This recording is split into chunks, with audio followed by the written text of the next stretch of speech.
பிரார்த்தனை. ஓம் நமச்சிவாய. குருவாழ்க குருவே துணை, இறையருளும் குருவருளும் எங்கும் துணை நிற்கும். எல்லாம் வல்ல மாயாண்டி சாமிகளுடைய ஆசீர்வாதம் எல்லாருக்கும் கிடைக்கும். வாழ்க வளமுடன், வாழ்க வளம். அனைவருக்கும் வணக்கம். நம்ம இன்னைக்கு பார்க்க போறது என்ன அப்படின்னா, 9 கிரகங்கள் எந்த பாவத்தில் அமரலாம், எந்த பாவத்தில் அமரக்கூடாது, அதனால என்ன பலன் அப்படிங்கிறத பத்தி பார்க்க போறோம். அதாவது சூரியன் எடுத்துக்கிட்டோம்னா காலப்புருஷ தத்துவத்தின் அடிப்படையை நம்ம மனசுக்குள்ள வச்சுக்கிறோம். காலப்புருஷ தத்துவத்தின் அடிப்படையில மனசு வச்சுக்கிறணும்.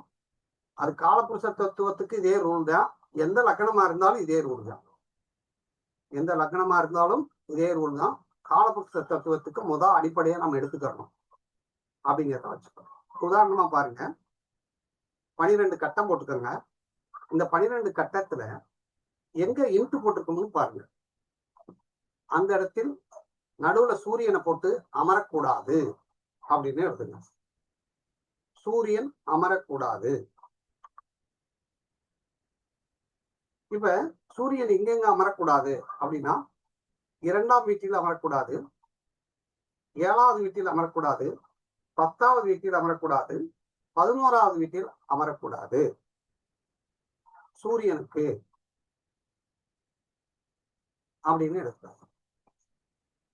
மற்ற இடத்தில் அமரலாம். அது எந்த லக்கணமாக இருந்தாலும் இதே ரூல் தான் அப்படிங்கிறத நம்ம எடுக்கிறோம். சரி, இப்ப சூரியன் அப்படின்னு எழுதிக்கிறோம். இப்ப சூரியனை பொறுத்தவரையிலும் 1வது வீட்டில் சூரியன் அமர்ந்தால் ஜாதகர் புகழுடையவர், அரசாங்க தொடர்புடையவர், அரசாங்க ஆதரவுடையவர், பொது நலத்தை விரும்பக்கூடியவர், சமூக சேவை செய்யக்கூடியவர், தந்தையால் விரும்பக்கூடியவர். சூரியன் சாதகமான, சூரியன் உள்ள குணங்கள் எல்லாம், அதனுடைய காரகத்துவம் எல்லாம் இவருக்கு கிடைக்கும். 1வது வீட்டில் அமரலாம். ஏன்? காலப்புருஷனுக்கு 1வது வீட்டில் தான் சூரியன் உச்சம் பெறுகிறது. அதனால அங்க அமரக்கூடாது, அமரலாம் அப்படின்னு. அப்ப எந்த ஜாதகமா இருந்தாலும் லக்னத்தில் சூரியன் அமரலாம். இந்த கான்செப்டை மறக்கக்கூடாது. சூரியன்கிறது 1ஆம் பாவம்ங்கிறது ஜாதகர். சூரியன் 1ஆம் இடத்துல இருந்துட்டாருன்னா ஜாதகர் அதிகாரம் மிக்கவர், ஆளுமை திறமை உள்ளவர், எல்லாரையும் அனுசரிச்சு போகக்கூடியவர், எந்த ஒரு வேலையையும் தான் செய்ய மாட்டார், அடுத்தவர்களை செய்ய வைக்கக்கூடிய திறமை உள்ளவர், அடுத்தவர்களை திறமை இருக்கா இல்லையாங்கிற எடை போடக்கூடிய தன்மை சூரியன் உண்டு. சூரியன் அப்படிங்கிறது இரக்க குணம் உள்ளவர், கருணை உள்ளவர், அஞ்சாத நெஞ்சர். அதான் சூரியன். அதிகாரம் மிக்கவர், ஆளுமை செய்யக்கூடியவர் அப்படின்னு நம்ம படிச்சிருக்கோம். சூரியன் லக்னத்தில் இருப்பது சிறப்பை தரும். எதுலையும் முதன்மையாக இருக்கணும் என்று விரும்புவார். சூரியன்கிறது முதன்மை.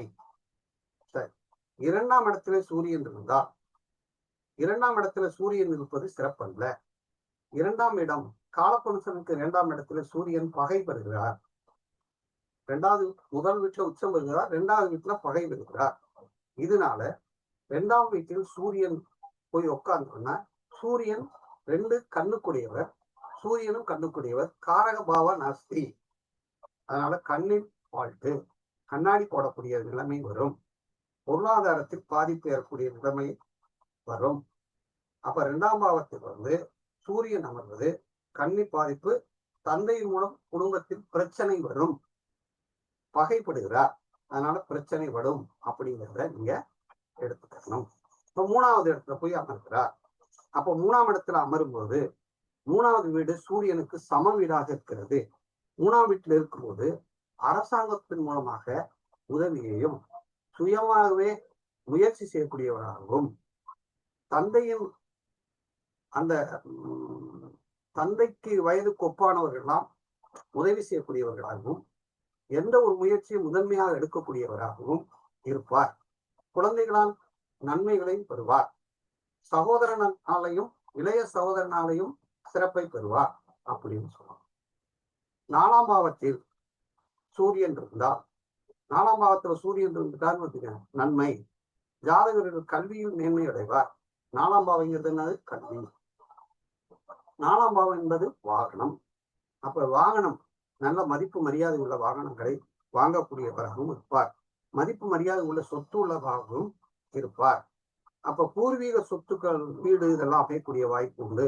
தந்தை தாய் தந்தைகள் அந்யோன்யமாக இருக்கக்கூடியதாகவும், சூரியன்னா தந்தை, 4ஆம் பாவம் தாய். அப்ப தாய் தந்தைக்குள்ள ஒரு ஒற்றுமை இருக்கக்கூடியவராகவும் இருப்பார்.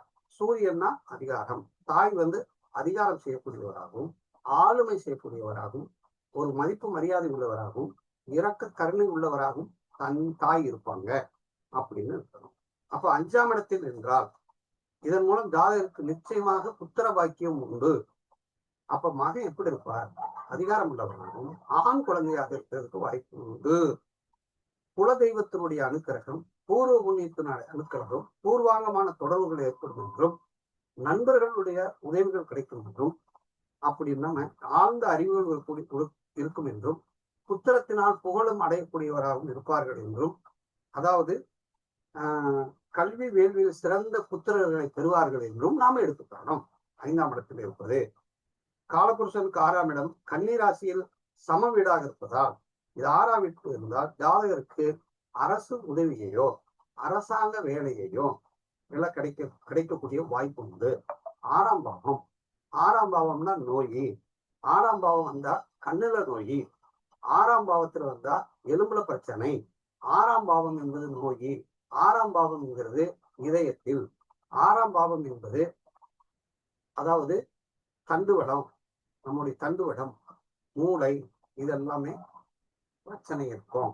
6ஆம் பாவம்ங்கிறத நோய்ங்கிறத மறக்கக்கூடாது அப்படின்னு. இருந்தாலும் 6ஆம் பாவத்துல நமக்கு வெற்றி ஸ்தானம் இருப்பதனால எதுலையும் முதன்மையான வெற்றியை பெறுவார் அப்படின்னு. 7ஆம் பாவத்துல சூரியன் இருந்தால் இது கலத்தர தோஷத்தை ஏற்படுத்தும். ஏன்? காலபுருஷனுக்கு 7ஆம் இடத்தில் சூரியன் நீசமாவதால் இதனால விதவா தோஷம் ஏற்படுகிறது. 7ஆம் இடத்தில் சூரியன் இருப்பது சிறப்பை தராது. மனைவியினுடைய அதிகாரம் போன்றும், மனைவி அடங்காத மனைவியாகவும், ஆளுமை செய்யக்கூடியவராகவும், நீசமா இருக்க தகுதி குறைவான மனைவியையும் அமையக்கூடிய வாய்ப்பு உண்டு. 7ஆம் பாவத்தில் சூரியன் இருந்தால் அடுத்தவருடைய மனைவியோ அடுத்தவருடைய கனவின் மேல ஆசை கொள்ளக்கூடியவர்களாகவும் இருப்பார்கள் அப்படின்னு எடுத்துக்கணும். இப்ப 8ஆம் வீடுன்னு வச்சுக்கணும். 8ஆம் வீட்டுல சூரியன் இருக்காரு. 8ஆவது வீடு என்பது விருட்ச வீடு. இது நட்பு வீடு. இந்த வீட்டுல இருந்தால், 8இல் சூரியன் இருந்தால் ஆயுள் தீர்க்கம், ஜாதகருக்கு மறைஞானம் சித்தியாகும். 8ஆம் பாவத்தில் மறைஞான சித்தியாகும், ஆயுள் தீர்க்கம் ஏற்படும். ஆனா 8ஆம் பாவம் என்பது வலி, வேதனை, துன்பங்கள் சூரியன் காரகத்துவத்துக்கு வந்துவிடும். இப்ப சூரியன் என்பது யார்? தந்தை. தந்தைக்கு என்ன ஆகும்னா, அவர்களுக்கு வலி வேதனை கொடுக்கக்கூடிய தந்தைவராகவும் இருப்பார். இதே சூரியன் 5ஆம் பாவத்துக்கு அதிபதியாக இருப்பதனால் மகன்கள் மூலமும் சில அவமான அசிங்கங்கள் ஏற்பட வாய்ப்பு உண்டு. அது மனைவிக்கு 2ஆம் வீடா இருப்பது, மனைவிக்கு அரசாங்கம் மூலம், தந்தையின் சொத்து மூலம் வருமானம் கிடைக்கக்கூடிய வாய்ப்பு இருக்கு அப்படின்னு எடுத்துக்கணும். அடுத்து 9ஆம் வீட்டில் சூரியன் இருந்தால் தகப்பனார் புகழ் கீர்த்தி உடையவராகவும், இஷ்ட தெய்வ குலதெய்வ அனுக்கிரகம் உள்ளவராகவும், ஜாதகருடைய தந்தைக்கு நண்பர்களுடைய பலம் கிடைக்கக்கூடியதாகவும், நட்பு கிடைக்கக்கூடியதாகவும் இருக்கும். அப்பா எதிரையும் முதன்மையானவராகவும், அதிகாரம் செலுத்தக்கூடியவராகவும், அரசாங்க உதவி பெறக்கூடியவராகவும் இருப்பார். சூரியன்னா பளிச்சென்று பிறப்பா அப்படின்னு எடுத்துக்கணும். காலபுருஷனுக்கு 10ஆவது வீடு சூரியனுக்கு பகை வீடு. அந்த வீட்டில் சூரியன் இருப்பது நல்லதில்ல. தொழில் உத்தியோகம் சம்பந்தமான சில விஷயங்கள் பிரச்சனையை கொடுக்கும் அப்படிங்கிறத நம்ம எடுத்துக்கணும். உத்தியோகத்துக்கு உயர் அதிகாரிகள் தொல்லைகள் கொடுப்பார்கள். யாருக்கு கிடைக்க வேண்டிய மதிப்பு மரியாதைகள் கிடைக்காது அப்படிங்கிறத. இந்த 10ஆம் பாவம்ங்கிறது சூரியனுக்கு பகை வீடு. 11ஆம் பாவமும் பகை வீடு. அதனால 11ஆம் இடத்தில் எந்த கிரகம் வேணுமாலும் இருக்கலாம் என்று ஒரு விதி உண்டு. ஆனால் ஜாதகருக்கு தந்தை மூலம் லாபம் உண்டு அப்படிங்கிறத நம்ம. இப்ப 12ஆம் பாவம், 12ஆம் பாவங்கிற சூரியனுக்கு நட்பு வீடு. ஜாதகர் 12ஆம் இடத்தில் இருக்கிறதுனால பல வேள்விகளையும் யாகங்களையும் செய்யக்கூடிய பாக்கியம் தந்தைக்கு உண்டு.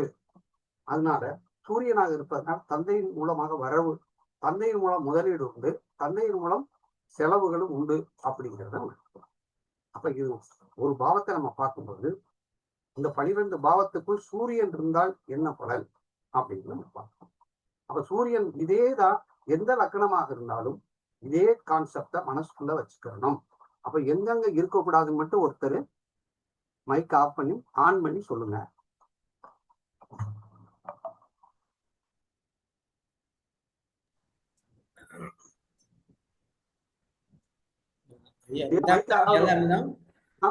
ரெண்டாம் இடம், 7ஆம் இடம், 10ஆம் இடம், 11ஆம் இடத்துல சூரியன் இருக்கக்கூடாது.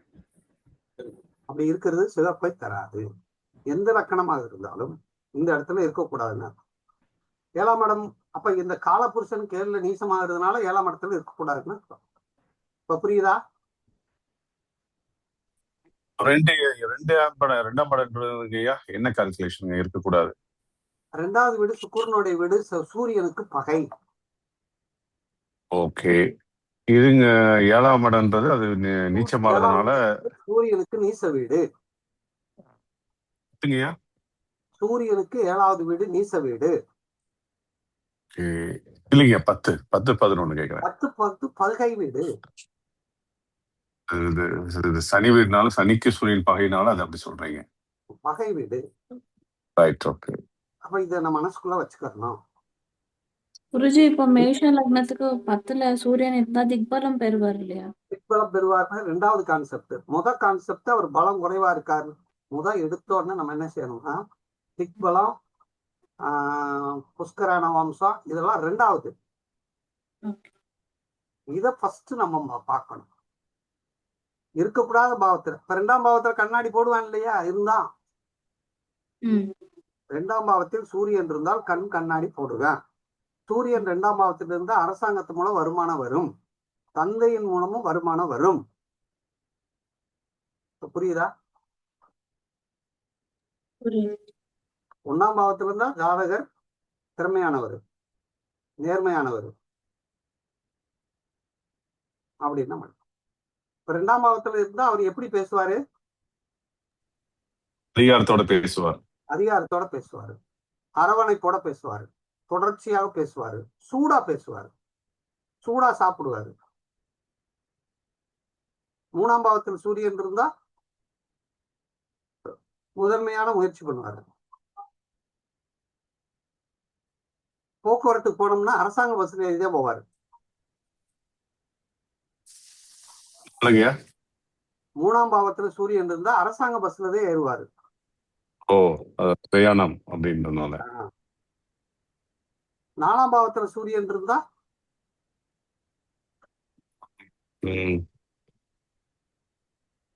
வீட்டுல இருப்பாருன்னு சொல்லலாமாங்கய்யா? அரசாங்க தந்தையின் சொத்து வரும் அவருக்கு. தந்தையோட சொத்து இருக்கும். அந்த மாதிரி அரசாங்க உதவியின் பேர்ல வீடு கட்டுவார் இல்லையா? தந்தையோட குவார்டர்ஸ் அந்த மாதிரிப்பட்ட வீடு மேக்ஸிமம் அரசாங்க உதவி கிடைக்கும் வீடு கட்டுறதுக்கு. ஐயா, இப்ப மீன லக்னம்னா இப்ப நீங்க 10 வந்து இருக்கக்கூடாத இடம், அமரக்கூடாதுன்னு சொல்லியிருக்கீங்க.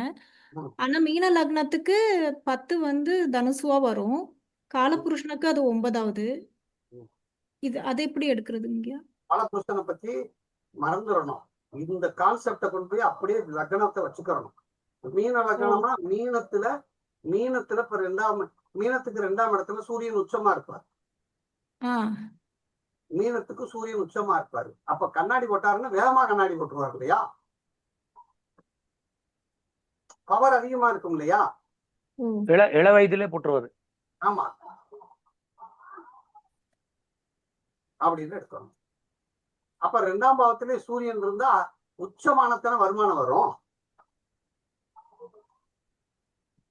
10ல இருந்தா இருக்கக்கூடாத இடத்துல இருந்தா 10க்குள்ள இருந்தாங்கன்னா அரசாங்க அதிகாரிகள் கூட புறத்துல போனா தொல்லைகள் இருக்கத்தான் செய்யும். ஆனா 10ல போய் அவர் பலமா இருக்கிறதுனால அரசாங்கத்துல உயர் பதவிகள் கிடைக்கும். அதனால இவர் தொல்லைகளை அனுபவிப்பாரு. திக்பலம் மாறாரு 10ல. திக்பலம் வர்றாரு, அதனால அவருக்கு கிடைக்க வேண்டிய மரியாதை கிடைக்கும். திக்பலம் இஸ் ஈக்குவல் டு ஆட்சி பலம்.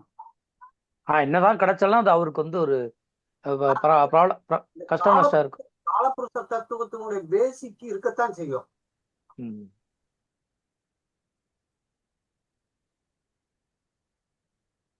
இப்ப பாத்தீங்களா? ரைட். இப்ப இதுல ஏதாவது டவுட் இருக்கா? சூரியன்ல குருஜி ஐயா, அதே முன்னாடி மீன லக்னத்துக்கு ஆ? அதே மீன லக்னத்துக்கு சூரியன் வந்து 6 கூடியவர் இல்லையா? 4ல இருந்தா நல்ல பொசிஷன்ல இந்த மாதிரி குருஜி. நாலுல இருந்தாளா? ஆ, 4ல இருக்கலாம்.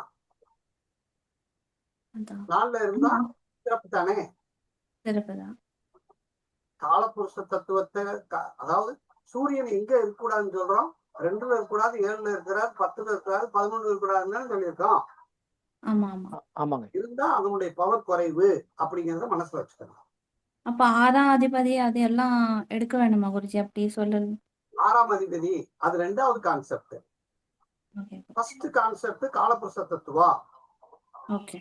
2வது கான்செப்ட் அது எந்த வீட்டுக்கு அதிபதி ம். அப்படிங்கிறத பார்க்கணும். ஐயா, இப்ப போன கிளாஸ்ல வந்து 5, 9 கனெக்ஷன் இருக்கான்னு பார்க்கணும். அதுவும் ஃபர்ஸ்ட்லயே அப்ளை பண்ணணுமா? இப்ப இந்த அதெல்லாம் 10வது சிறப்பு. இது எல்லாமே நம்ம சொல்றதெல்லாம் சிறப்பு விதிகள். அது சரி சரி இப்ப நம்ம சொல்றது பேசிக் விதி. பேசிக் இது நடந்தே தீரும். இது நடந்தே தீரும். இருக்கும், கண்டிப்பா இருக்கும். கண்டிப்பா. சரி, இது உடனே சொல்லிடலாம். நம்ம இது இருக்கும்னு டெஃபினட்டா சொல்லிடலாம். இது வந்து பேசிக். ம். சரி, இப்ப சந்திரன் எங்கெங்க இருக்கக்கூடாதுன்னு மட்டும் எழுதிக்கலாமா? சந்திரன் எங்கெங்க இருக்கக்கூடாது அதை மட்டும் எழுதிக்கலாம். இப்ப 12 கட்டம் போட்டுக்கோங்க. 1, 2 போட்டுக்கோங்க. சரிங்க. நடுவுல சந்திரன் அமரக்கூடாத இடம். அதை மட்டும் டிக் அடிச்சுக்குருவோம். ஆ. அதை மட்டும் இன்ட்டு போட்டுக்குருவோம். சரி. சரி, சந்திரன் வந்து 3ஆம் இடத்துல இருக்கக்கூடாது. சந்திரன் 3ல இருக்கக்கூடாது.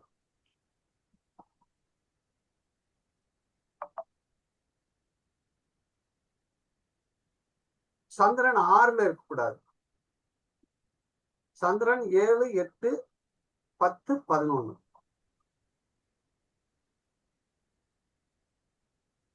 இருக்கக்கூடாது. 3, 6, 7, 8, 11, 10, 11. 10, 11 7 இடத்துல இருந்தா கொஞ்சம் கஷ்டம். ஆ? 7 வீட்டுல இருந்தா கொஞ்சம் கஷ்டம். 6 வீடு தானே வருது. 3, 6, 7, 8, 10, ஆமாங்க. 11. 6. சரி சரி 6.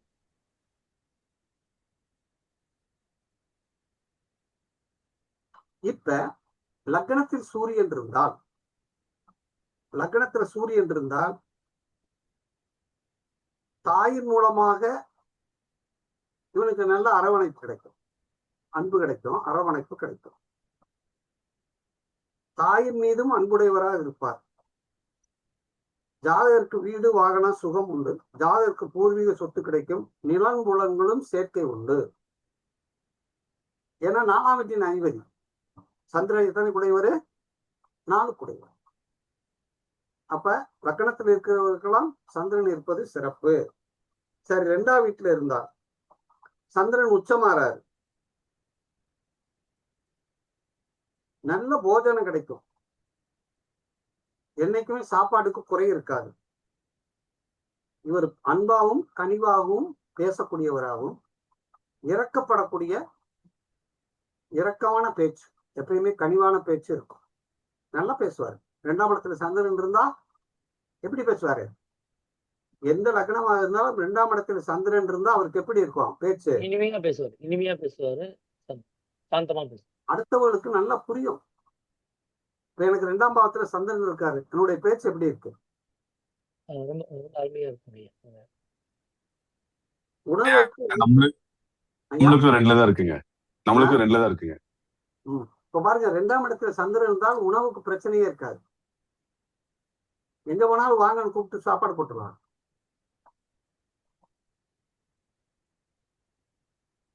சரி, 3ஆம் இடம் சந்திரனுக்கு பகை வீடு. 3ஆம் இடத்துல சந்திரன் இருந்தால் அடிக்கடி இடமாற்றம், அலைச்சல்.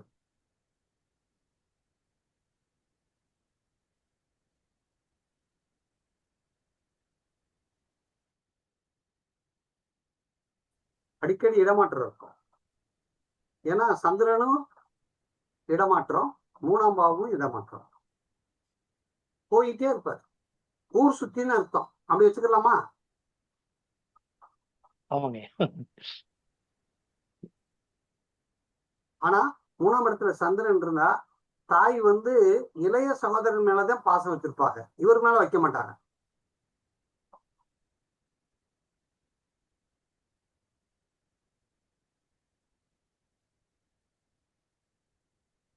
அப்ப 3ஆம் இடத்துல இருப்பது சிறப்பல்ல.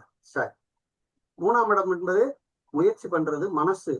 அப்ப மனசு சஞ்சலமான மனசு தானே இருக்கும் அவருக்கு.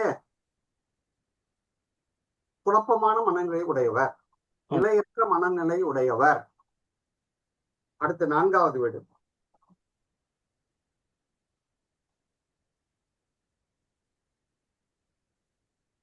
4ஆம் வீட்டில் சந்திரன் இருக்கு. தாயினுடைய கை ஓங்கி இருக்கும். தாய் சொல்றதுதான் நடக்கும்.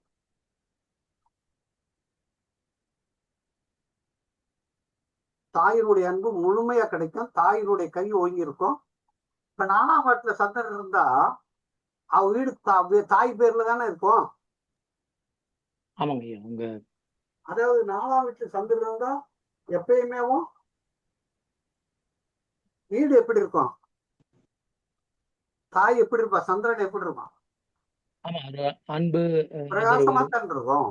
ஆமா, பிரகாசமா இருக்கும். வீட்டுக்கு போனோம்னா சாப்பிடுங்க சாப்பிடுங்க, சாப்பாடு இதெல்லாம் தானே இருக்கும். தண்ணி வசதிகள் எல்லாம் இருக்குமா இல்லையா? அப்படின்னா சரி, 5ஆம் வீட்டில்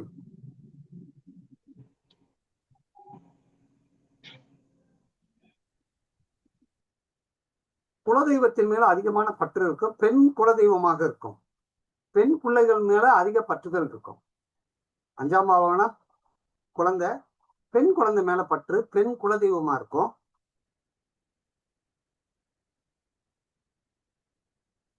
அப்ப குலதெய்வத்தினுடைய பக்தி அதிகமாக இருக்கும். பாருங்க, 5ஆம் பாவத்தில் சந்திரன் இருந்தால் போன பிறவியில் தாயாராக இருந்தவள் இந்த பிறவியிலும் தாயாரா இருப்பாளாம், பூர்வ புண்ணியத்துல.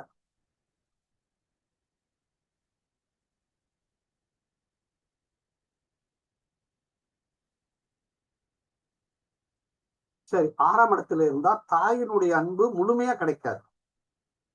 தாயினுடைய அன்பு முழுமையா கிடைக்காது. தாய் எதிரியாக மாறிடுவார். தாய் நோயாளி ஆகிடுவார். தாய் கிட்ட எப்பயும் மாத்திரை மந்திரம் வச்சுக்கிட்டே தான் இருப்பார். தாய்க்கு உடல்நிலை பாதிப்பு உண்டு.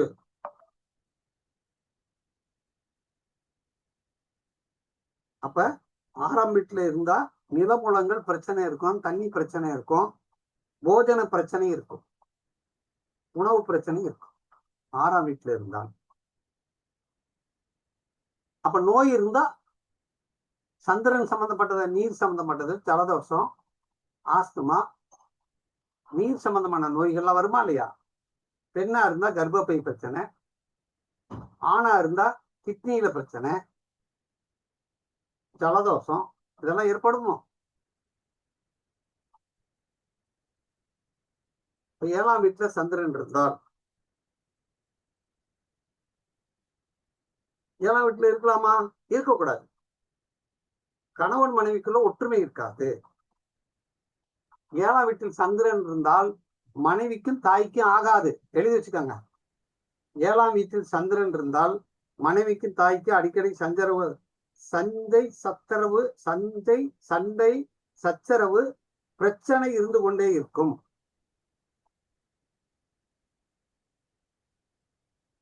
அப்படின்னா அதாவது 7ஆம் வீட்டில் சந்திரன் இருந்தால் வேற பெண்களோட தொடர்பு இருக்கிறதுக்கு வாய்ப்பு உண்டு. ஆணா இருந்தா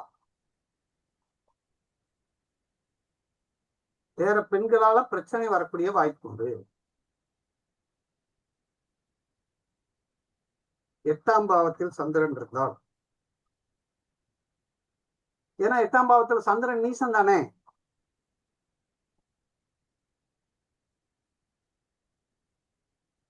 அப்ப இளவயதிலிருந்து கஷ்டப்படுவான். பால அரிஷ்ட தோஷம் உண்டு. இளம் வயதிலிருந்து கண்டங்கள் ஏற்படும். அடிக்கடி தாய் நோய்கள் ஏற்பட வாய்ப்புண்டு. ஜாதகருக்கு அடிக்கடி நோய் வரக்கூடிய வாய்ப்புண்டு. ஜாதகருக்கு மரணம் பற்றிய சிந்தனை அதிகமாக இருந்து கொண்டே இருக்கும். என்னடா வாழ்ந்தோம், என்னடா அப்படின்ற ஒரு சஞ்சலமான அப்படின்ற 8ஆம் வீட்டில் சந்திரன் இருந்தால் தாயினால அசிங்க அவமான பிரச்சனைகள், பெண்களால அசிங்க அவமான பிரச்சனைகள் அப்படின்னா பயணம் போகும்போது கூட பார்த்து போகணும் அப்படின்னு. நீர்ல கண்டம் அப்படின்னா 9ஆம் வீடு தனுசில், எனவே இது நட்பு வீடு.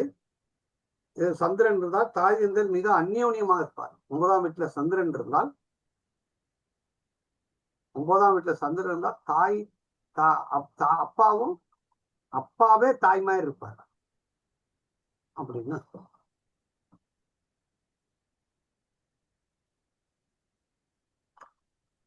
அது இஷ்ட தெய்வம், குலதெய்வம். அதாவது தூர தேச பயணம் போறது, தூர தேசத்தை போய் புனித யாத்திரை போறதெல்லாம் கிடைக்கக்கூடிய வாய்ப்பு உண்டு. சந்திரன் என்றாலே பயணம், கடல் கடந்து போகக்கூடிய வாய்ப்பு உண்டு அப்படின்னு அர்த்தம். அந்த இவர் யாரு வந்துட்டாரா? அந்த ஐயா வணக்கம், சொல்லுங்கய்யா. புதுசா ஒரு ஐயா வந்தீங்களா? அவர் பேர் என்னதுயா? ஐயா, என் பேர் சக்திவேலுங்கய்யா. சக்திவேல். எந்த ஊரியா நீங்க? ஐயா, புதுக்கோட்டையா. நான் காவல்துறையில பணிபுரிகிறேங்கய்யா. அப்படியா? புதுக்கோட்டையில இருக்கீங்களா? புதுக்கோட்டை. ஐயாவுக்கு பக்கத்து ஊர் தாங்க. அவர் குடிமையான்மலை, நான் புதுக்கோட்டை ஆலமுடியா. சரி சரி சரி சரி சரி சரி ஐயா, நமக்கு ரொம்ப கவனிச்சுட்டு தான் இருக்கேன். ஐயா, நான் நீங்க சொல்றத கவனிச்சுட்டு தான் இருக்கேன். ஐயா நமக்கு ரொம்ப ரொம்ப நண்பர். சரிங்க. சரி சரி, ரொம்ப சந்தோஷம். நான் சொல்றதெல்லாம் புரியுதா? ஐயா, புரியுதுங்க. நான் அவர்கிட்ட இருக்கையில கொஞ்சம் கத்துக்கிட்டேன், பேசிக்கல கொஞ்சம் கத்துக்கிட்டேன். இப்ப நீங்க சொல்றதெல்லாம் புரியுதுங்க. சரி, அப்ப 9ஆம் பாவத்துல இருந்தா அப்பாவே தாய் மாதிரி தான் இருப்பாரு. சரிங்க சரிங்க. 9ஆம் பாவம்னா தெய்வம், அம்மா தெய்வமா இருப்பாங்க. இப்ப எனக்கு ஏன் வந்து எனக்கு நீங்க சொன்ன மாதிரி இப்ப நான் காவல்துறையில பணிபுரிறேன். ஆனா வந்து ரிஷப லக்னம் அப்படியே எதுல 7ஆம் இடத்துல வந்து விருச்சகத்துல வந்து எனக்கு வந்து சந்திரன் இருக்காருயா. அப்ப நீங்க சொன்ன மாதிரி அது மாதிரிதான் நடக்குது. அதான் இது விதி. சரிங்க. 7ஆம் பாவத்துல போய் சந்திரன் உட்கார்ந்து இருக்காரு, நீசமா உட்கார்ந்து இருக்காரு. மனைவி நீங்க என்ன சொல்றீங்களோ ஆப்போசிட்டா செய்வாங்க. ஆமாங்கய்யா ஆமாங்கய்யா. உங்க மேல சந்தேகப்பட்டு இருப்பாங்க. உங்களை கண்டா ஒரு பார்வையே ஒரு மாதிரியா இருக்கும்னு அர்த்தம். ஆமாங்கய்யா, அது மாதிரி தாங்க நடக்குது. அனுசரிச்சு தான் ஓட்டுறோம். அவங்களும் காவல்துறையில தாங்க இருக்காங்க. அடுத்து பாருங்க, இப்ப 9 முடிச்சிட்டோம், 10க்கு வாங்க. 10ல சந்திரன் இருக்கலாமா? தொழில் ரீதியான பிரச்சனை, வேலை பார்க்குற இடத்துல பெண்களால பிரச்சனை. வேலை பார்க்குற இடத்துல பெண்கள் ஒரு அதிகாரி வந்தாங்கன்னு வச்சுக்கோங்க, இவங்களுக்கு அக்க போகுதுதான். தாய்க்கு சமமானவர்களோட பிரச்சனை எப்பயுமே வந்துகிட்டு இருக்கோம். மாமியாவோட பிரச்சனை அப்படின்னு அர்த்தம். அப்ப தொழில் செஞ்சாருன்னா அதுல முதலில் அதுல வந்து தலையீடு அவகிட்ட இருக்கும் அப்படிங்கிறத எடுத்துக்கணும். அடிக்கடி தொழில் ரீதியாக அடிக்கடி பயணத்தை மேற்கொள்ளக்கூடியது, இடமாற்றங்கள் மேற்கொள்வதெல்லாம் 10ஆம் பாவத்தில் சந்திரன் இருந்தால் கிடைக்கும்.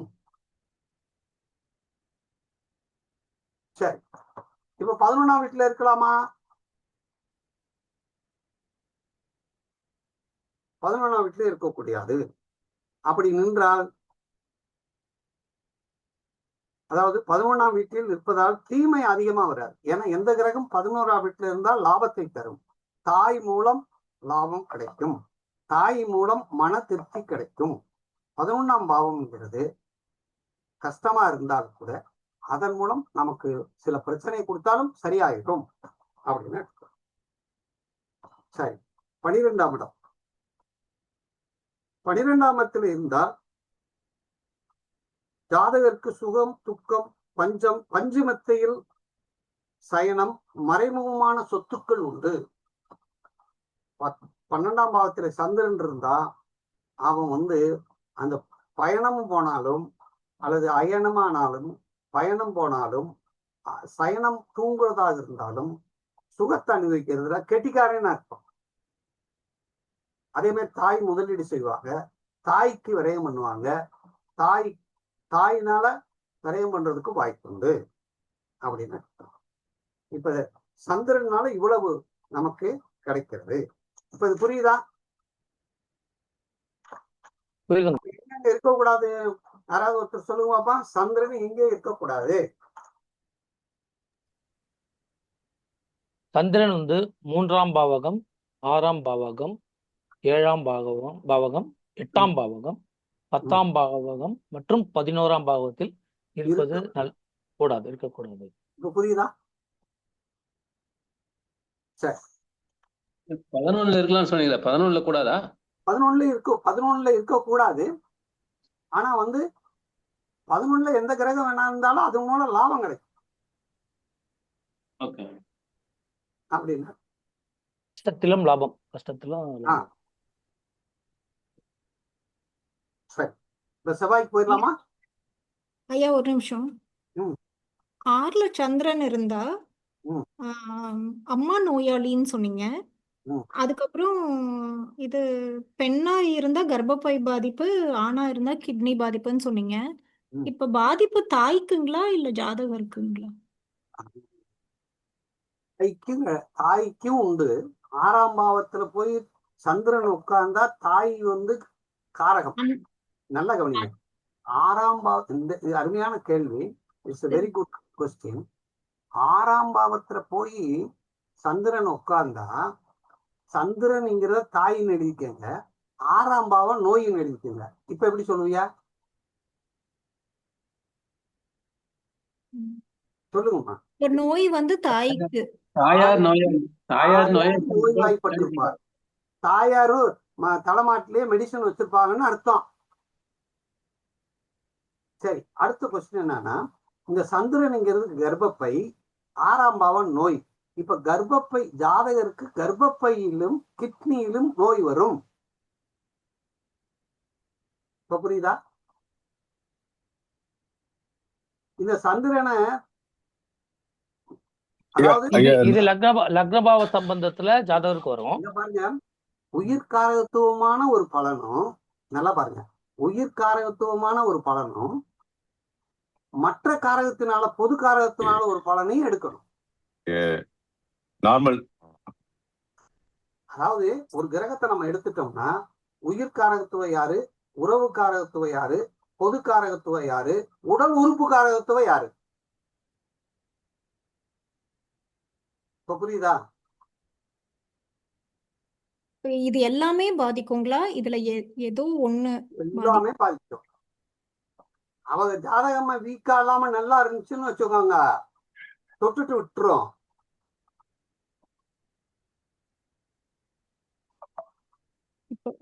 அப்படின்னு சரி. இது 3, 6 அது சந்திரனுக்கு பகை வீடுங்களா? 7ஆம் பாவம்ன்றது அது நீச்சம்னால வருது. 8ஆம் பாவம் அது என்ன கணக்குங்கய்யா? அதுவும் இருக்கக்கூடாது லக்னத்துக்கு 8ல. சந்திரனுக்கு 8ஆம் பாவத்துக்கு தானே நீச்சம்.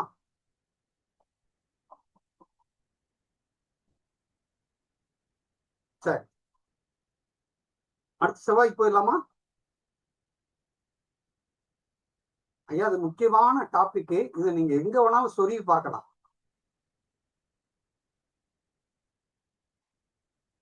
சரி, இப்ப பாத்துக்கிறோம். செவ்வாய் எடுக்க போறோம். செவ்வாய் எங்க இருக்கக்கூடாது? ஒரு 12 கட்டம் போட்டுக்கோங்க. ஜம்மன்.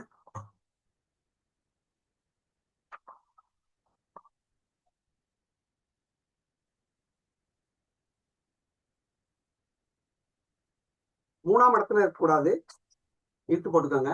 4ஆம் இடத்துல இருக்கக்கூடாது, 6ஆம் இடத்துல இருக்கக்கூடாது, 11ஆம் இடத்துல இருக்கக்கூடாது.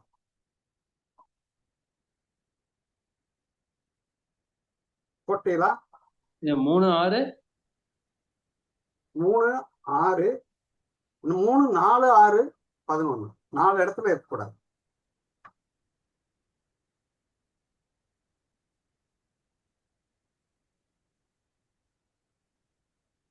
சரி, இப்போ 1ஆம் இடத்துல ஜாதகர் இருந்தா ஒரு லட்சியவாதி. 1ஆம் இடத்துல செவ்வாய் இருந்தா இவர் வந்து ஒரு லட்சியவாதி. ஜாதகர் வந்து தைரியமானவர், துணிச்சலானவர், சொந்த முயற்சியினால வாழ்க்கையில் முன்னேறக்கூடிய சுறுசுறுப்பான மனிதர் அப்படிங்கிறத 1ஆம் பாவத்தில் செவ்வாய் இருந்தா எடுத்துக்கொள்ளலாம். 1ஆம் பாவத்தில் செவ்வாய் இருந்தால் ஜாதகர் இளைய சகோதரர் மேல அதிகமான பற்று உள்ளவர். இளைய சகோதரன் மேல அதிகமான பற்று உள்ளவர். செவ்வாயினாலே இளைய சகோதரர், செவ்வாய் என்றாலே நிலபுலங்கள், செவ்வாய் என்றால் பூமிக்காரர் அப்படிங்கிறது. இப்ப 2ஆம் இடம், இப்ப 2ஆம் வீடு வந்துருச்சு, ரிஷப வீடு. இது வந்து சம வீடு. முதல் ஆட்சி வீடு, 2வது சம வீடு. இது செவ்வாய் இருக்கலாம். அதாவது 2ஆம் இடத்துல இருக்கிறதுனால தைரியமா பேசுவாரு, சூடா சாப்பிடுவாரு, அதாவது உரப்பா சாப்பிடுவாரு, காரசாரமா இருக்கும். எப்பயுமே வார்த்தையிலும் காரசாரமா தான் விடுவாரு.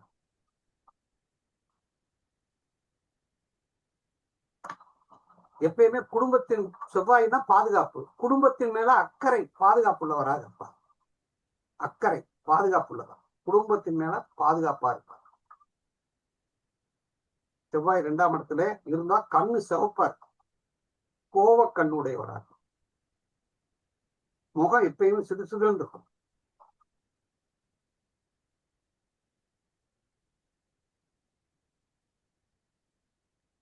மூணாம் இடத்துல போகும்.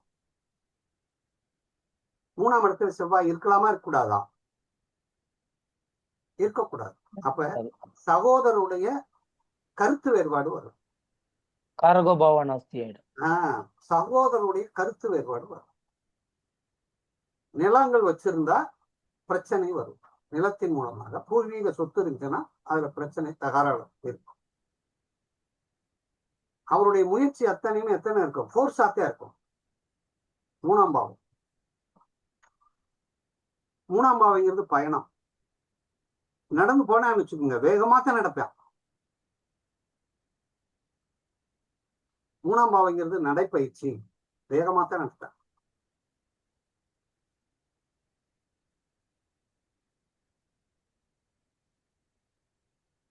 சரி, 4ஆம் பாவத்துல இருந்தா, 4ஆம் பாவம் வந்து செவ்வாய்க்கு நீச வீடு. கல்வியில் தடை ஏற்படும். 4ஆம் பாவத்தில் செவ்வாய் இருந்தால் தாயின் மீது அன்பு இருக்காது, தாயோட கருத்து வேறுபாடு ஏற்படும், சொத்துல பிரச்சனை வரும், சுகத்தை அனுபவிக்கிற பிரச்சனை வரும். ஒரு வாகனம் வாங்கினாலும் பார்த்து வாங்கணும். செவ்வாய் 4ஆம் வீட்டுல இருந்தால் அப்படின்னு.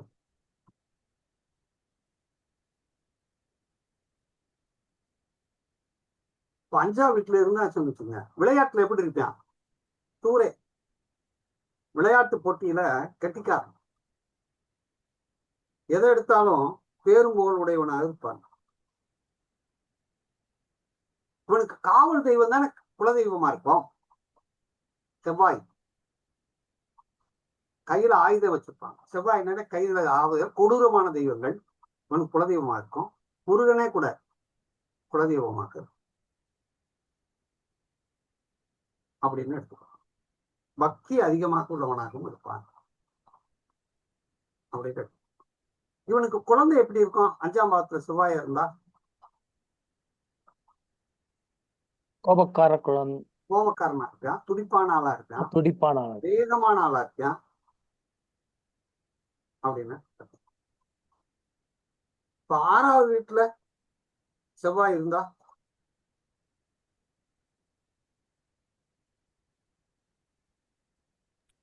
சார் அது மாதிரி டிசீஸ் ஏதாவது இருக்குங்களா? செவ்வாய் சம்பந்தமா நோய்கள். அதான் வந்து ரத்த சம்பந்தப்பட்ட உறவுகள், பகை இருக்கும் இல்லையா, வம்பு வழக்குகள்லாம் இருக்குமா இல்லையா, சகோதரனோட பிரச்சனை இருக்கும், எதிரிகள் அதிகம், கோர்ஸுக்கு நிலம் பழங்களை கோர்ட்டு கேஸ் வர போயிருப்பாங்க 6ஆம் இடத்துல இருந்தா. அதுக்கு நோய் என்ன சொல்லலாம்? அவனுக்கு 6ஆம் பாவத்தில் சந்திரன் இருந்தா நீங்க என்ன கேட்கணும்? மசில்ஸ் பிரச்சனை இருக்கா? சதையில பிரச்சனை இருக்கா? செவ்வாய் இருக்கா? பல்லுல ஏதாவது பிரச்சனை இருக்கா? எலும்பு மச்சையில் ஏதாவது பிரச்சனை இருக்கா? செவ்வாய். ரத்தத்துல ஏதாவது பிரச்சனை இருக்கா அப்படின்னு சொல்லுவாங்க. சரி, 7ஆம் வீட்டில் இருந்தார்.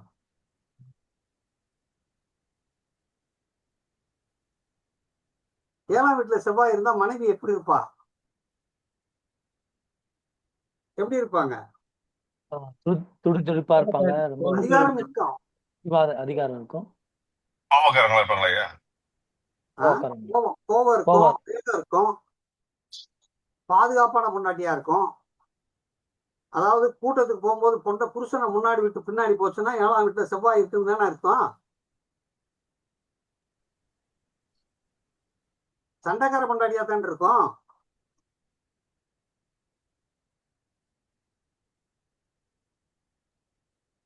கோபம், வேகம், பாதுகாப்பு அதுவும் இருக்கும். பெண்டாட்டி தாசனாக இருப்பான்.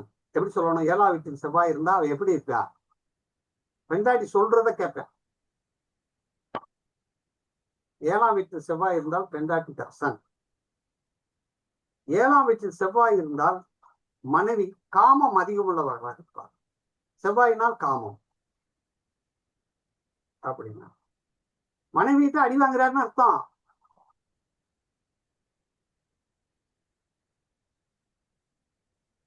இப்ப 8ஆம் வீட்டில் செவ்வாய் இருந்தால் சுக்கிரன் தானே காமம் வரும், செவ்வாய் காமம் வரும். செவ்வாய் காமத்தின் வேகம்.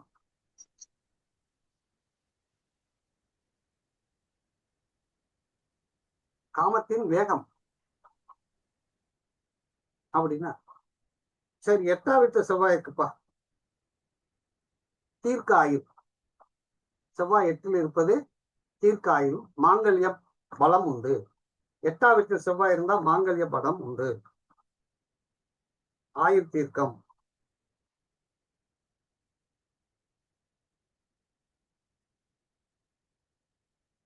ஒன்பதாம் வீட்டுல இருந்தா 8ல செவ்வாய் தோஷம்ன்றாங்களே. 8ஆம் வீடு நல்லா கவனிங்க. 8ஆம் வீடு மாங்கலி ஸ்தானம். 4, 7, 8, 12 செவ்வாய் தோஷம்ன்றாங்களே. செவ்வாய் தோஷம்னா விடுங்க, எல்லாருக்கும் இருக்கும்.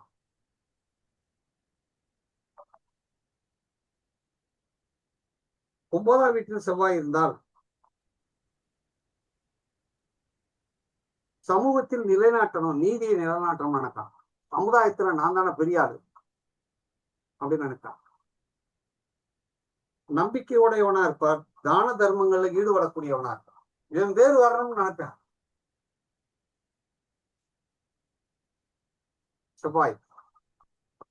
இஷ்ட தெய்வங்கள் முருகனை வழிபடுவேன், துடியான தெய்வங்களை வழிபாடு செய்வேன்.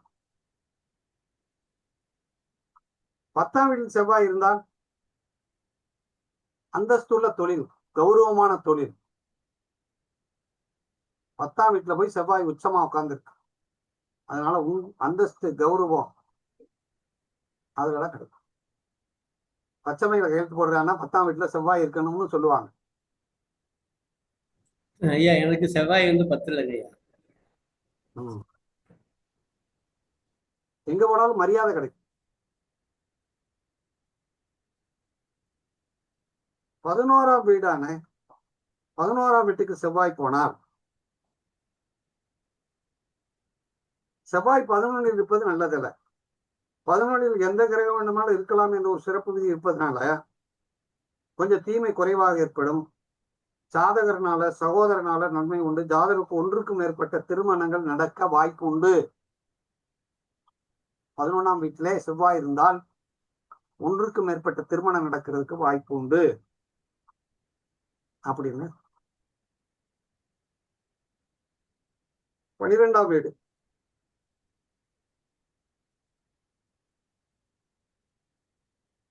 சகோதரனால சுப விரயங்கள் ஏற்படும். தூங்கினாலும் மனுஷன் பக்கத்துல உட்கார்ந்தா டப்பு டப்புன்னு அடிப்பான் இல்லையா? கால் அங்கிட்டு தூக்கி போட இங்க தூக்கி போடுவானா இல்லையா? படுக்கை சுகத்தில் குறை இருக்காது, நித்திரை சுகமும் உண்டு. செவ்வாய் 10ல இருந்தா அப்படின்னு இருக்கும். ஐயா 12 இல்ல 12ல இருந்தா 12ல இருந்தா சரி, 12ல இருந்தால் சகோதரர்களுக்கு சுப விரயங்களை செய்வார். என் தம்பி படிக்க வச்சு அவனை பண்ண உடனே அவனுக்கு செஞ்சேன்னு சொல்லிட்டே இருப்பான். 12ஆம் பாவம் அவனுடைய தூக்கம். அடுத்தவங்களை பக்கத்துல படுத்தாங்கன்னா அவங்க அடி வாங்கினே ஆகும். அப்படின்னா இப்ப புரியுதா ஐயா?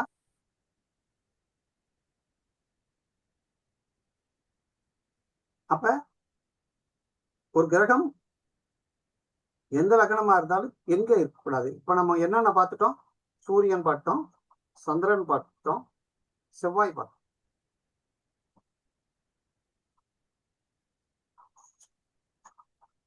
அடுத்து புதன் பார்த்துருவோமா? புதன் எழுதிக்கங்க. எங்க இருக்கக்கூடாது? 1, 4, 8, 9, 12 புதன் இருக்கக்கூடாது. 1, 4, 8, 9, 12 புதன் இருக்கக்கூடாது. 1ஆம் இடத்துல புதன் இருக்கக்கூடாதுன்னு சொல்லப்பட்டிருக்கு.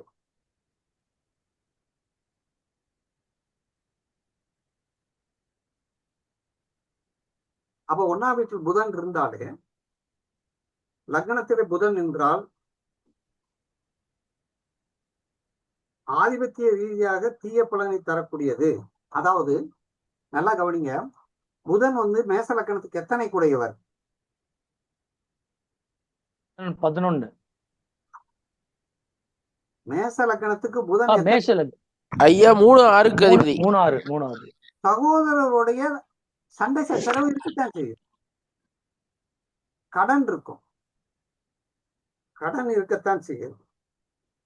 பகை, நோய் போன்றவை தீய பலன்களை அவன் சந்திக்கத்தான் இருக்கான்னு அர்த்தம். திக்பலம் இருக்கிறத 2வது வச்சுக்கிறோம். இத பாருங்க, பேசிக்க பாத்துக்கங்க. சரி. செவ்வாய் லக்னத்துல புதன் லக்னத்துல இருக்கக்கூடாது. புத்திசாலித்தானே இருக்கும். ஆனா புதன் என்னன்னா, நான் தான் அறிவாளி நினைக்கிற கிரகம் யாரு? புதன். தானா போய் மாட்டிக்கிடுவார். தம்பிக்கு அதை செஞ்சேன், கடை வாங்கினேன், அதை கொடுத்தேன், நான் அதை செஞ்சேன், சின்ன தம்பிக்கு அது செஞ்சேன், செஞ்சுட்டு கடைசியில கடன் கட்டிட்டு இருக்கவன் யாரு? லக்னத்தில் புதன் இருக்க. 2ஆம் வீட்டில் புதன் இருந்தால் நட்பு வீடு. நல்லா பேசலாம், வாக்கு சாதுரியம் இருக்கும், தெளிவா பேசலாம். ஒரு விஷயத்த 2 தடவை 3 தடவை புரிய வைக்கிறவன். வருமானம் வந்தாலும் புதன் டபுளா வருமானம் வரும்.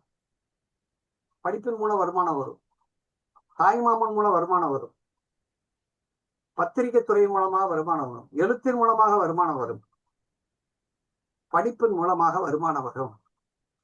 புதன் புத்திசாலித்தனத்தின் மூலமாக வருமானம் வரும், நண்பர்கள் மூலமாகவும் வருமானம் வரும், நட்பின் மூலமாகவும் வருமானம் வரும்.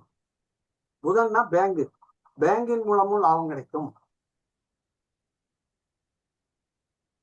அப்படின்னா 3வது வீடு, 3வது வீட்டுல ஆட்சியா இருக்கு. ஆராய்ச்சி திறன் உடையவராகவும், சகோதரருடைய உறவு நல்லா இருக்கும். இளைய சகோதரனுடைய உறவு, சகோதரி மேல அதிக பற்றுதல் இருக்கும். ஆராய்ச்சி திறன் உள்ளவராக இருக்கும். எளிதில் காதல் வசப்படக்கூடியவராக இருப்பார்.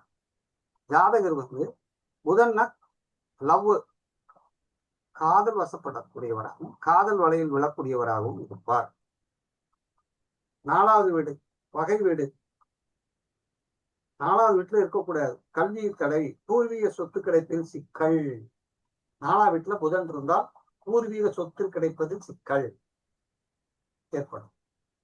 இப்ப 4ஆம் வீட்டுல புதன் இருந்துச்சுன்னா வீடு கட்டினா ரெட்டை வீடா கட்டுவானா? கடை வாங்கி கட்டுவான். 4ஆம் வீட்டுல புதன் இருந்தா கடை வாங்கி தான் வீடு கட்டுவான். 2 வீடா போட்டுருவான், பெரிய பெரிய வீடா போட்டுருவான் அப்படின்னு. அப்ப பூர்வீக சொத்துல பிரச்சனை வரும் அப்படின்னு எடுத்துக்கணும். 5ஆம் வீடு சம வீடு. 5ஆம் வீட்டுல இருக்கலாம். புத்திரர்கள் புத்திசாலித்தனமாக இருப்பார். புதனாக இருக்கிறதுனால எப்பயுமே தன்னுடைய புத்திரன் இளமையாகவே இருப்பார். சமயோஜித புத்தி உள்ளவராகவும் இருப்பார். அன்பு அவ்வளவராக இருப்பார். குலதெய்வம் எப்படி இருக்கும்? பெருமாள் குலதெய்வமா இருக்கும், கன்னிமார் குலதெய்வமா இருக்கும், 2 குலதெய்வமா இருக்கும். குழந்தைகளை குலதெய்வமாக கும்பிடக்கூடியவர்களாக இருப்பார் அப்படின்னு எடுத்துக்கணும். இப்ப 6ஆவது வீட்டுல புதன் உச்சம் பெறுது, கன்னியில போய் உச்சம் பெறுது. இதனால ஜாதகருடைய கல்வியில் சிறப்புண்டு. மறைந்த புதன் நிறைந்த கல்வியை தருவார். பழமொழிக்கேற்ப ஜாதகர் கல்வியில் சிறந்து விளங்குவார். சூப்பரா இருப்பார், புத்திசாலி, அறிவாளி. புதன் 6ஆம் பாவத்தில் இருப்பது பெரிய அறிவை கொடுக்கிறது. அரசாங்கத்தினுடைய உதவி கிடைக்கிறது, கூட்டுத்துறையில பணி கிடைக்கிறது, வங்கித்துறையில பணி கிடைக்கிறது, எழுத்துத்துறையில பணி கிடைக்கிறது. ஆனா நோய் வந்தா நரம்பு, தோல், இதுல பிரச்சனை. 7ஆவது வீட்டில் புதன் இருந்தால், 7ஆம் வீட்டில் இருந்தால் காதல் திருமணம் ஏற்பட வாய்ப்பு உண்டு. எப்போதும் மனைவி இளமையாக இருப்பார். மனைவி புத்திசாலி, சமயோஜித புத்தி உள்ளவள், மனைவி அன்புள்ளவள், காதல் உள்ளவள். மனைவி கணக்கு வழக்குல கரெக்டா இருப்பா. புதன்னா கணக்கு அப்படின்னா எப்பயுமே மனைவி இளமையாக இருப்பாள். 8ஆவது வீடு, இது பகை வீடு. இது ஜாதகருக்கு புதன் 8இல் இருந்தால் தாய்மாமன் உறவு தடை, கல்வியில் தடை, படிப்பில் தடை, டாக்குமெண்ட்ல பிரச்சனை, புதன் தோல்ல பிரச்சனை, தகவல் நரம்புல பிரச்சனை, இதெல்லாம் வம்பு வழக்குகள் வேதனைகளை அனுபவிப்பார் அப்படிங்கிறது. அடுத்து புதன் 9ஆவது வீடு. எதா இருந்தாலும் 9ஆம் வீடு நல்லதில்லை. இவர் தான் பெரிய அறிவாளியா அப்படின்னு நினைப்பார். தான் தான் பெரிய அறிவாளி. அதாவது 9ஆம் பாவத்துல போய் குரு உட்கார்ந்தா குரு துரோகம் செய்யக்கூடியவனாக இருப்பார். குருவினால் சபிக்கப்பட்டவனாக இருப்பான். 9ஆம் பாவத்திலே புதன் இருந்தால் குருவுக்கு இவர்களுக்கு பிரச்சனை வரும். அப்ப 9ஆம் பாவத்துல குரு இருக்கணும், எங்க போனாலும் வாத்தியார் ஒழுங்கா இருக்கணும்னா வாத்தியார் இருக்கிறவனுக்கு சண்டை வந்துடும்னு சொல்லணும். 10ஆம் பாவத்தில் புதன் இருக்கிறது. வியாபாரம் செய்வதில் வல்லவர், சொந்த வியாபாரத்தின் மூலம் அதிகமான லாபத்தை அடையக்கூடியவராகவும், மதிப்பு மரியாதை உள்ளவராகவும், பேரும் புகழை கொடுக்கக்கூடியவராகவும் இருப்பார். புதன் என்றால் பத்திரிகை துறையில் உயர்ந்த பதவியில இருப்பார், எழுத்துத்துறையில் இருப்பார், அப்படின்னா கல்வித்துறையில் இருப்பார், போதிக்கத்துறையில இருக்கக்கூடிய வாய்ப்பு உண்டு. அப்படி புதன்னா வியாபாரம், வியாபாரத்துல மதிப்பு மரியாதை புகழ் கிடைக்கும். 11ஆம் பாவம், இது நல்லது, லாபம் அதிகமாக இருக்கும். நண்பர்கள் மூல லாபம், நட்பின் மூல இருதார அமைப்பு ஏற்படுவதற்கு வாய்ப்பு உண்டு. 11ஆம் பாவங்கிறது ஆசநாயகி வீடு, 2வது தாரத்தின் வீடு. புதன்னா ரெட்டை 2, அவ ரெட்டை அவை ஏற்பட வாய்ப்பு உண்டு அப்படின்னு அர்த்தம். அப்ப 11ஆம் பாவத்தில் இருந்தா மூத்த அண்ணன் இளமையா இருப்பாரு, அறிவாளியா இருப்பாரு, புத்திசாலி மனமா இருப்பாரு. சேமிப்பு, புதன்னா சேமிப்பு, நோட்டை சேமிச்சு வைப்பாரு, பணத்தை சேமிப்பு வைப்பாரு, வங்கியில வச்சிருப்பாரு அப்படின்னு இருக்கும். 12ஆம் பாவத்தில் புதன் இருந்தால், புதன் 12ஆம் இடத்துல படிப்புக்காக விரயம் பண்றது, படிச்ச படிப்பை பூரா விரயம் பண்ணிடுறான். தாய்மாமனால விரயம், தாய்மாமனுடைய பிரச்சனை, வெளிநாட்டுல போய் படிக்கணும்னு நினைக்கான், அங்கேயும் போய் பிரச்சனையை உருவாக்குவான். ஜாதகருக்கு அதிக தூக்கம் உள்ளவனா, தூங்க முச்சியா இருக்கு புதன், தூக்க முச்சிக்காரே. புதன் 12ஆம் பாவம் அயனசயன போகத்தை 2 முறை அனுபவிக்கணும்னு நினைச்சான் அப்படின்னா, பயணம் போகணும்னா 2 தடவை யோசித்தான், 2 யோசித்தான். அது பயணத்துக்கு போவோமா வேணாமா அப்படின்னு நினைச்சான். நம்பிக்கை குறைவான உள்ளவனாக இருக்கான் அப்படின்னு. இப்ப நம்ம கிட்டத்தட்ட 4 கிரகங்களை பார்த்துருக்கோம். இந்த 4 கிரகங்களிலும் எப்படி அமைஞ்சிருக்கு அப்படிங்கிறது பார்க்கணும். இப்ப புரிஞ்சதா?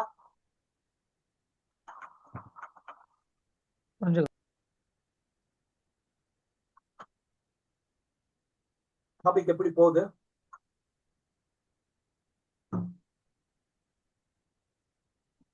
ஐயா, நான் சொல்ற ஒவ்வொரு கிளாஸும் உங்களுக்கு தொழில்முறை சம்பந்தமான விஷயங்களை சொல்லிட்டே வர்றேன்.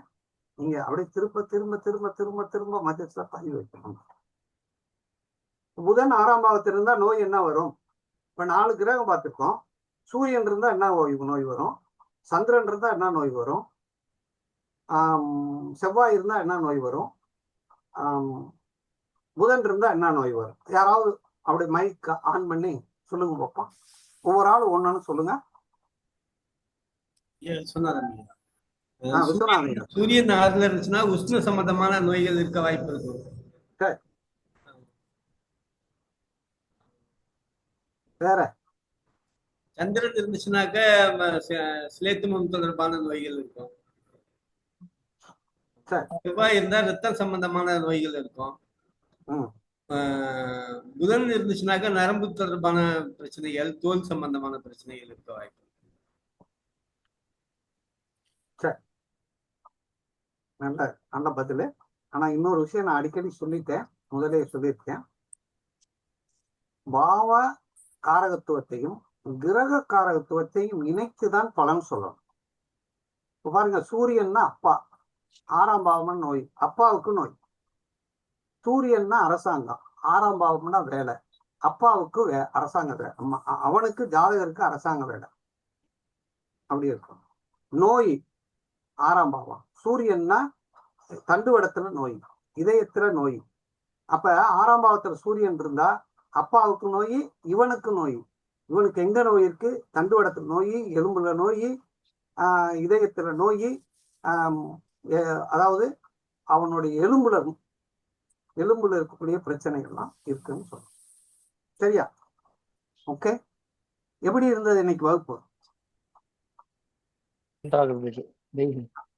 எல்லா கிளாஸுமே நல்லா தான் இருக்குங்க குருஜி. எல்லா கிளாஸுமே இருந்தது ஐயா. நல்லா இருந்துச்சுங்க, கிளாஸ்லாம் நல்லா இருந்துச்சுங்க. இப்ப இந்த ஐயா இது ரெக்கார்ட் கிளாஸ் இல்லைங்களா ஐயா? ஐயா இது ரெக்கார்டு கிளாஸ் இல்லைங்களா? அது ரெக்கார்டு கிளாஸ் இல்லைங்களா? அது ரெக்கார்ட் பண்ணலையா இந்த கிளாஸ்? நீங்க ரெக்கார்ட் பண்ணிருக்கோம், அதை அனுப்பி விடுவீங்களா? போடுவார் குரூப்ல போடுவார். நம்ம குரூப்ல நீங்க சேரல இல்ல? நான் என்ன சேரலைங்கய்யா. நாளைக்கு பேசுங்க. நாளைக்கு போன் பண்றேன் உங்களுக்கு. அமௌண்ட் எவ்வளவுங்கய்யா? இதுக்கு 6000 ரூபாயா, 2 மாசம். சரிங்க சரிங்க. எத்தனை மாசம்ங்கய்யா? 2 மாசம். சரிங்க, நல்லதுங்கய்யா. 2 மாசத்துக்குள்ள நீங்க ஜோசியரா வெளியே போய் இருக்கணும், போர்டை போட்டு உட்காரணும். நல்லதுங்க. அது மாதிரி இருந்தா போதுங்கய்யா. அதனால நீங்க நாளைக்கு என் கூட கான்டாக்ட் பண்ணி உங்களை நான் குரூப்ல சேர்த்து விட்டுறேன். உங்களுக்கு உங்க நாளையிலிருந்து இந்த ரெக்கார்டு குரூப்லயே வந்து பழைய கிளாஸும் வந்துடும். பழைய கிளாஸ் ரெக்கார்டு எல்லாத்தையும் உங்களுக்கு நான் அனுப்பிடுவேன். சரியா? நல்லதுங்க. சரி, எல்லாத்தையும் திருப்பி கேளுங்க. ஐயா, இப்ப தொழில்முறை ஜோதிடத்துல இன்னும் நம்ம டாபிக்கே போகல. சரிங்க. இப்ப நான் உங்களை ரெடி ஆகிட்டு தான் இருக்கேன். சரிங்க. இதெல்லாம் ரெடி ஆக்குற வேலை. இப்ப இந்த கிளாஸ் ஆரம்பிச்சு எவ்வளவு நாள் ஆகுது? இது 6வது வகுப்பு. 6வது வகுப்பா? ஓகே, நல்லதுங்க. மொத்தம் 30 வயசுல 30 கிளாஸ்ல 6 வகுப்பு தான். இப்ப 6வது வகுப்பு நடத்துறோம். சரிங்க. அதனால மீதி கிளாஸ் எல்லாம் உங்களுக்கு அனுப்பி வச்சிடுறேன். சரிங்க. சும்மா இருக்கும்போது கேளுங்க. சரிங்க, நல்லதுங்க. கடைசியில பிராக்டிகல்ஸ் நடத்துவாரு. அது ரொம்ப இன்ட்ரெஸ்டிங்கா இருக்கு. ஜாதகத்தை எடுத்து அப்படியே பிராக்டிகல் ஒரு 10 வகுப்பு வரைக்கும் இந்த மாதிரி அடிப்படைகளை பூரத்தையும் சேர்த்துட்டு அதுக்கடுத்து அடிக்கிற அடியில நீங்க டக்குன்னு சொல்லணும். உங்க வீடியோ எல்லாம் பாத்தேங்க உட்காந்து. பாருங்க. சரி. ஐயா வணக்கம் முருகன். முருகன் ஐயா சொல்லுங்கய்யா. ஒரு சின்ன டவுட்டு.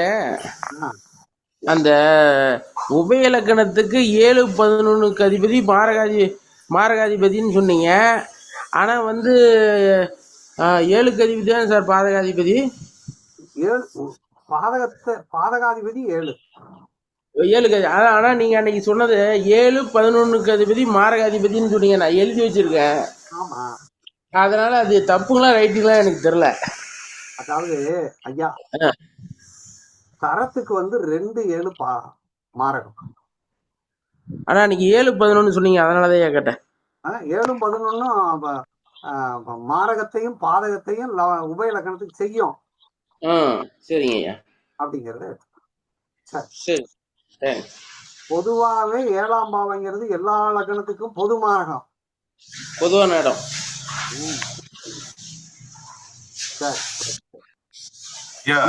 நீங்க கிரகத்தோட கொஞ்சம் அந்த கிரகம் வந்து இந்த கிரகம் வந்து உதயமானது, இது இது ரிலேட்டடா கொஞ்சம் புராணங்களும் மிக்ஸ் பண்ணி சொன்னீங்கன்னா இன்னும் ஈஸியா பிக்கப் பண்றதுக்கு ஈஸியா இருக்குங்க. இந்த கிரகம் ஏன் பகையாச்சு, புதன் எப்படி தோன்றினாரு, எதனால பகையாச்சு, சூரியனுக்கும் சனிக்கும் எப்படி எதனால பகையாச்சு, அப்படின்ற மாதிரி இன்னும் கொஞ்சம் இது கூட வரலாறும் மிக்ஸ் பண்ணி சொன்னீங்கன்னா இன்னும் கொஞ்சம் ஈஸியா கேப்சர் பண்ணிக்கலாம்.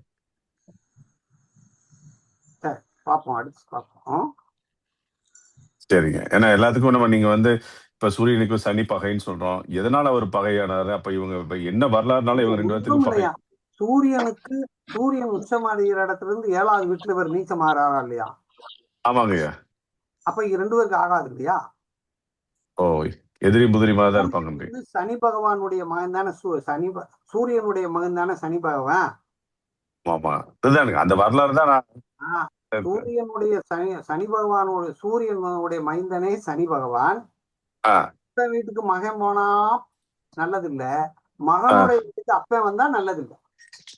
ரைட். அதான் இந்த மாதிரி ஒரு வரலாறோட மிக்ஸ் பண்ணி சொன்னீங்கன்னா இன்னும் கொஞ்சம் சுவாரஸ்யமா இருக்குங்கன்னு சொல்லுவாங்க. அப்ப சூரியன் சந்திரன்னா அம்மா. ஆமா, சந்திரன் அம்மா. 7ஆம் பாவம் வந்து யாரு? 7ஆம் பாவம் சந்திரன் எங்க உச்சமடைகிறாரு? ரிஷபத்துல உச்சமடைகிறாரு. அதுக்கு 7வது வீட்டுல ராகு கேது தானே உச்சமடையுது.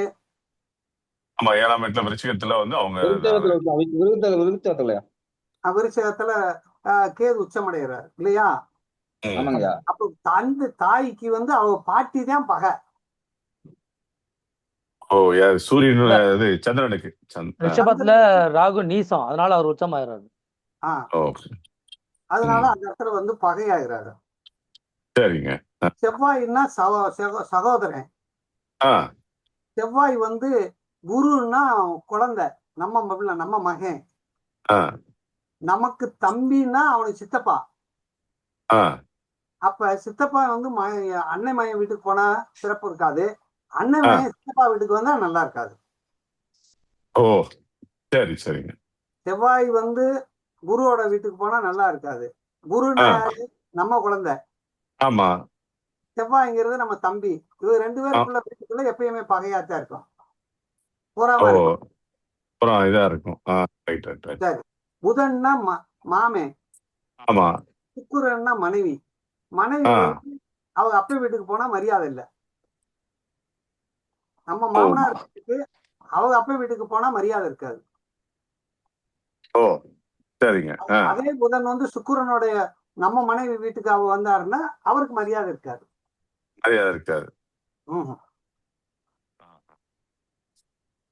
அதான் வந்து 7 எல்லாம் உச்சம், அதாவது நீச்சத்தை பண்றாங்கன்றீங்க.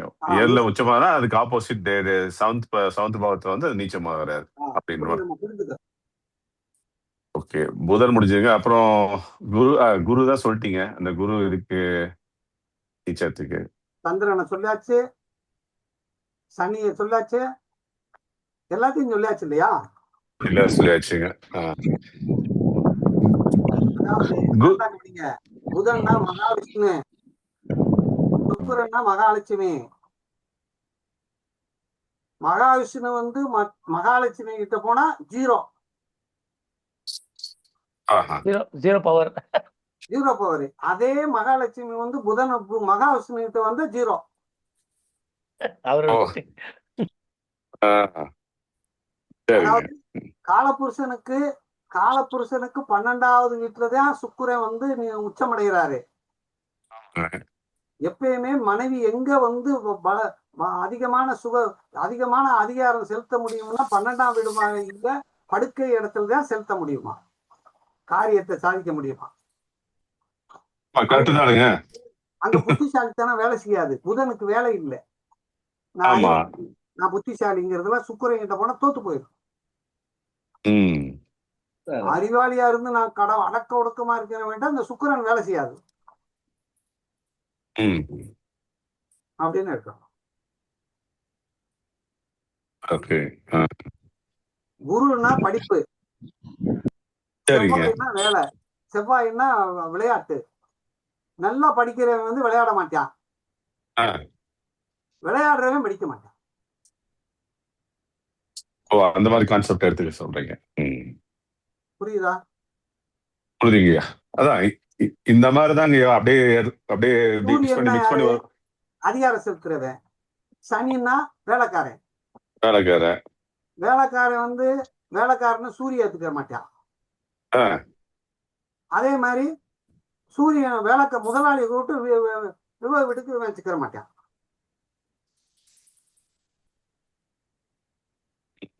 அப்படின்னா இப்ப சூரியன் வந்து வேலைக்காரன் வீட்டுக்கு போவாரா? போக மாட்டாரு. 100% வாய்ப்பு இல்லைங்க. ஏன்னா அவருக்கு மரியாதை இருக்காது இல்லையா. அவன் இருக்கிறதே ஒரு ஓலை புடிச்சல இருப்பேன். அவனுக்கு சேர் போட்டு உட்கார வைக்க முடியுமா? கட்சிக்காரன் கதை மாதிரி தான் நீங்க சொல்றாரு. பொதுவா வந்து எல்லாத்தையும் பார்த்து மீட் பண்ணி போவானே தவிர தனிப்பட்ட முறையில் வந்து யாரையும் பார்க்க மாட்டாங்க. இது மாதிரி நீங்க கிரகங்களையும் நம் வாழ்க்கையோட பிணைப்பா சொன்னோம்னா அது சூப்பரா இருக்கு. ஓகே, ரைட்டுங்க. இந்த மாதிரி கொஞ்சம் இன்ட்ரெஸ்டிங்கா சொல்லுங்க ஐயா. கிரக பாவத்தும் கொஞ்சம் சொல்லுங்க ஐயா. இல்ல இத 12 பாவத்தை முடிச்சுட்டு கிரக காரகத்துவத்தை பேச போறோம் இல்லையா? சரிங்க ஐயா. அப்ப கிரக காரகத்துவத்தை பேசிட்டோம்னா உங்களுக்கு பாவகாரகத்தை பத்தி பேசிட்டோம், கிரக காரகத்துவத்தை பத்தி பேச போறோம். சரிங்க ஐயா. ஈஸ்வர், நன்றி ஐயா. ஐயா நன்றி. ஈஸ்வர் ஐயா நன்றிங்க ஐயா. என்ன செய்யல ஐயா இருக்கீங்க. ஒரு 2 நாள் கொஞ்சம் வேலையில இருந்தீங்க, அதனால வர முடியல. இப்ப கொஞ்சம் லேட்டா தாங்க வந்தேன். கிளாஸ் நல்லா இருந்தீங்க. கேள்வி கேட்காம கடைசியில கேள்வி கேட்கறாங்க, இதான் நல்லா இருக்கு. இல்ல நம்ம கிளாஸ் என்னைக்கு நல்லா தானே இருக்கும். அது எப்பயுமே நல்லா இருக்கும். இந்த ஊடால கேள்வியா கேட்டுட்டு இருந்தாங்க ஆரம்பிக்கும் போதே, அது கொஞ்சம் நல்லா இல்ல. இல்லங்க ஈஸ்வர் என்னன்னா அவங்களுக்கு தெளிவு பெற கேள்வி கேட்க மாட்டாங்க. தெளிவு அதிகமாக நீங்க சொல்ற மாதிரி கடைசியா கேள்வி கேட்கிற தான் நல்லா இருக்கும். ஆமா, கொஞ்சம் லேட்டா தான் வந்தேன். இன்னும் ஆரம்பத்துல எப்படி போயிட்டு தெரியல, ஆனா நான் வந்ததுக்கு அப்புறம் நல்லா இருந்துச்சு. ஐயா கிளாஸ் நல்லா இருந்தது ஐயா. நல்லா அருமையா இருக்கீங்க. ரொம்ப சந்தோஷம். வாழ்க வளமுடன். அம்மா, இது சோபனா அம்மா போயிட்டாங்களா? இருக்காங்களா? போயிட்டாங்க. ஐயா சொல்லுங்க. எப்படிமா இருந்தது வகுப்பு? ஆனா ஐயா இன்ட்ரெஸ்டிங்கா இருக்குங்க. புரியுதுங்க, எல்லாமே நல்லா புரியுதுங்க. ஜாதகம் நம்ம ஜோசியர் ஆயிரலாம்னு நம்பிக்கை இருக்கா? நான் இப்ப சொல்லி கொடுத்தது வந்து ஒரு கொஞ்சோண்டு அப்படி தேனை எடுத்து நாக்குல தடவி இருக்கோம். எப்படிங்க? கொஞ்சோண்டு தேனத்தை நாக்குல விட்டுருக்கோம். ஓ சரிங்க. இன்னும் இருக்கு. நீங்க தான் தீட்சை கொடுக்கணும் நாக்குக்கு. சரி சரி. படிச்சுட்டே இருக்கிற மாதிரி இருக்கு, ஆனா சொல்லதான் வர மாட்டேங்குது. இத சொல்லணும். இப்ப நான் சொன்னதெல்லாம் பார்த்தவொன்னு சொல்லணும். இங்க இருந்தா இருப்பாங்க. நிறைய தேன் கொடுங்க ஐயா. இல்ல அது பிராக்டிகல் வகுப்புக்கு வரும்போது எல்லாமே கிளியர் ஆயிடும். சரி, ஓகே. எல்லாருக்கும் நன்றி. நன்றிங்க. வாழ்க வளமுடன், வாழ்க வையகம். குரு வாழ்க, குருவை துணை. இறையர்களும் குருவிடம் என்றும் துணை நிற்கும். எல்லாருக்கும் நன்றி. நன்றிங்க. நல்லதுங்க. நன்றிங்க.